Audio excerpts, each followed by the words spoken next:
بسم الله والصلاة والسلام على رسول الله وعلى من تبع إلى يوم الدين وسار على خطاه وسار على سير الأنبياء والمرسلين والصحابة أجمعين. أما بعد،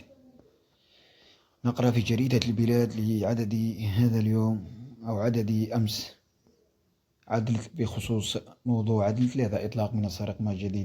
رقمية جديدة لتحديث بيانات المكتتبين. كشف رياض قمداني المدير العام للوكالة الوطنية لتحسين السكن وتطوير عدل